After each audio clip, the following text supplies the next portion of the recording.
Okay,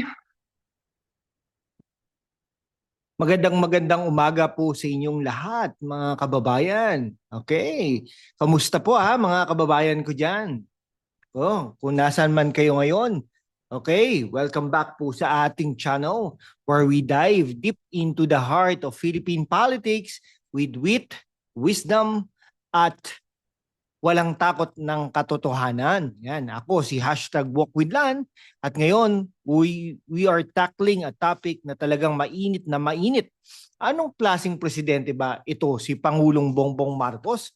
Is he leading us to progress or is he, as some say, isang secret? Bakit marami nagsasabi na si Vice President Sara Duterte ang tunay na pag-asa ng Pilipinas? Sa susunod na ilang mga minuto, we are breaking it all down. Mga policy controversies at ang tunay na epekto ng gobyernong ito sa ating buhay, lalo na sa mga kababayan natin sa abroad, sa US, Canada, Dubai, Japan at marami pang iba.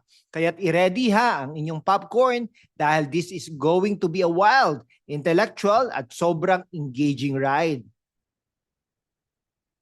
Sa ating mga OFW sa Riyadh, Dubai, Toronto, Sydney at Hong Kong, salamat sa panonood Excuse me ba? Huwag kalimutang i-hit ang like button, subscribe at i-ring ang notification bell para hindi kayo makaligtaan ng aming weekly deep dives. Okay. Yan para kung gusto ninyong suportahan ang channel, mag-send ng super thanks please. It helps us keep the truth alive. Ngayon let's set the stage. Ano nga ba ang nangyayari sa Pilipinas?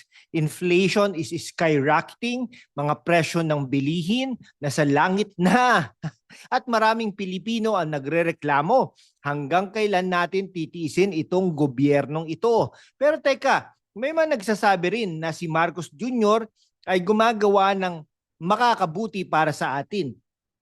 Mga infrastructure projects, foreign investments, at global alliances. So which is it? Let's unpack this with facts, satire, at konting kwentong Pinoy para mahook tayo, kayo hanggang sa dulo. Bago natin simulan, i-comment nyo nga sa baba, ano ang tingin ninyo kay Marcos Jr.? Team Sara Duterte ba kayo? Let's get the convo started. Let's start with the promises Noong 2022 campaign, ano ang sinabi ni Marcos Jr.? Unity. Ang sabi niya, kailangan natin ng pagkakaisa para umunlad ang Pilipinas. Sounds good, right? Pero fast forward to 2025, nakikita ba natin ang unity na yan? O pure photo ops at press releases lang? Kaya alam nyo, naalala ko ang isang OFW friend ko sa Dubai. Sabi niya, Kuya, ang mahal na ng bigas dito sa Pinas. Tapos wala pang trabaho ang kapatid ko sa Quezon City.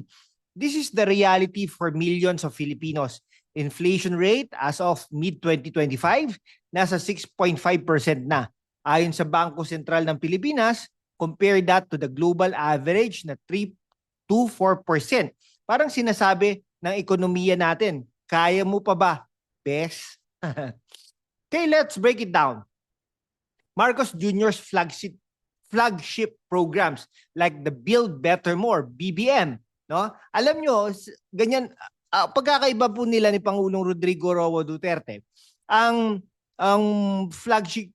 flagship program po ni Pangulong Rodrigo Roa Duterte ay yung BBB, Build, no? Yung BBB po na yon, hindi mo na makikitaan ng pangalan niya, di ba? PRRD RRD o Digong, etc. Walang kaugnayan. Di po ba? Ngayon, tingnan nyo, ang flagship program ni Bongbong Marcos, BBM, no? Build Better More. BBM nga yun di ba? Nakuha nyo? Okay. Pero infrastructure project niya ito Okay, sound promising. Pero sa papel, maganda. New roads, bridges, airports. Pero sa totoo lang, maraming projects ay na-delay dahil sa bureaucratic red tape at allegations of corruption. For example, yung isang bridge project sa Cebu, over budget by 30% at hindi pa rin tapos. Meanwhile, ang mga presyo ng gasolina, kuryente at pagkain patuloy na tumataas. Kaya naman mga kababayan, parang ang plano ng gobyerno ay ganito. Kung mahal ang bigas, magtayo tayo ng tulay. Kung walang trabaho, mag-selfie tayo sa bagong airport. Ano ba yan? Photo album na lang ang solusyon. Pero let's be fair ha, Marcos Jr. has made strides in foreign policy, strengthening ties with the US, Japan at Australia. Mas maraming investments daw ha ang darating. Pero teka kababayan, kailan natin mararamdaman ang epekto nito? Sa 2030? Sa 2040? Ang tanong, kailan magiging mas madali ang buhay ng ordinaryong Pilipino? Yan. Sa mga nasa Canada at Australia, anong nararamdaman ninyo sa mga bagong investment deals na ito? I-share nyo yan sa comment section. Now, let's talk about Vice President Sara Duterte. Sa kabila ng mga kontrobersiya, bakit maraming Pilipino ang naniniwala na siya ang tunay na pag-asa? Simple lang, she gets things done from her days as Davao City Mayor to her current role. Sara has a track record of action, mga scholarship programs, community outreach, at pagtulong sa mga nasalanta ng kalamidad.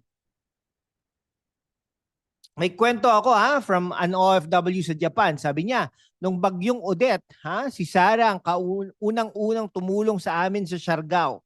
Si Marcos Jr. nasa Malacanang nag-Zoom meeting. That's the difference mga kababayan. Sara hands-on approach resonates with the masses. Sara's education initiatives like the Matatag curriculum aim to modernize Philippine education. Compare that to Marcos Jr.'s education policies, which critics say lack focus. Pero teka, hindi ba perpekto si Sara? Some accuse of her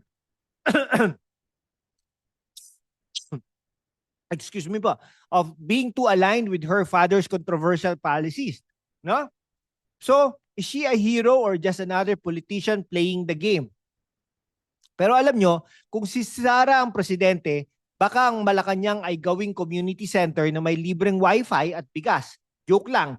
Pero seryoso Sara's got the pulse of the people. While Sara's popularity is undeniable, her silence on some of Marcos Jr.'s policies raises question. Is she strategically distancing herself for a 2028 run? Or is she genuinely focused on her role? Let's discuss that later. Sa mga nasa Singapore at Qatar, anong tingin ninyo kay Sara Duterte? Future President material ba? Drop your thoughts below.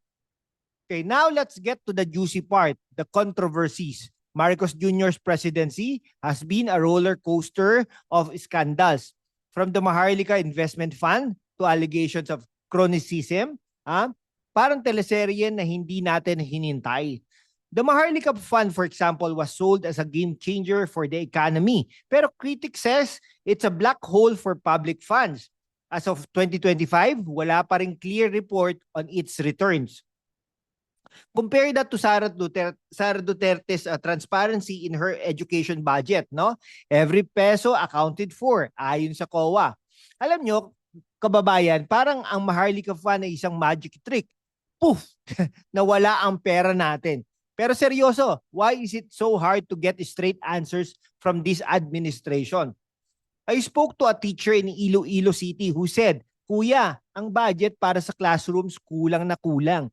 Pero yung budget parang sa PR ni Marcos, walang problema. That's the frustration on the ground mga kababayan. Okay, to be fair, okay, Marcos Jr.'s inherited a post-COVID economy. No? Inflation and global supply chain issues aren't entirely his fault. Pero the question remains, are his policies addressing the root causes or are they just band-aid solutions? Sa mga nasa Italy at Germany, anong isang Marcos policy ang gusto ninyong baguhin? I-comment nyo nga. Okay, let's zoom out. Ano ang tingin ng mundo sa Pilipinas under Marcos Jr.? Sa international stage, Marcos Jr. has been busy. APEC, ASEAN at mga state visits. Pero is it translating to the real benefits for Filipinos? Foreign direct investments are up according to the DTI, but most are concatenated in Metro Manila and Cebu. What about Mindanao, Visayas at mga rural areas? Meanwhile, Sara Duterte's focus on grassroots programs, like her peace initiatives in Mindanao, shows a different approach. Parang ganitong laban eh. Si Marcos Jr. busy sa mga gala abroad, habang si Sara nasa barangay nagbibigay ng school supplies. Sino ang tunay na public servant?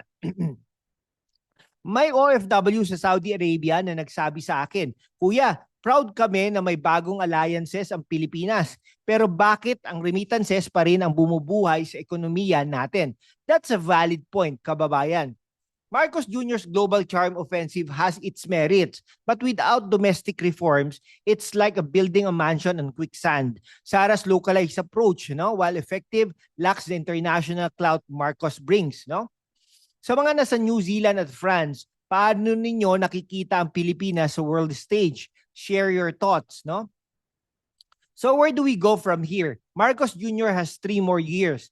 Can he turn things around? Or is Sara Duterte poised to take the helm in 2028? Marcos Jr.'s administration needs to address inflation, job creation, and transparency. Sara, on the other hand, needs to clarify her stance on national issues. Her popularity is strong, but can she navigate the political minefield?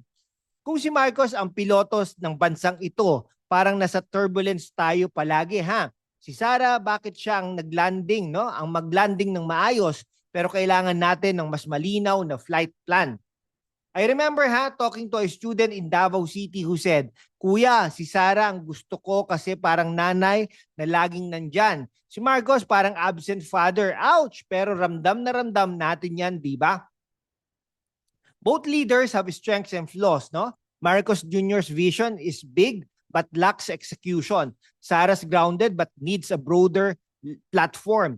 The future depends on us holding them accountable, Sa mga nasa Hong Kong at UAE, sino ang bet ninyo for 2028?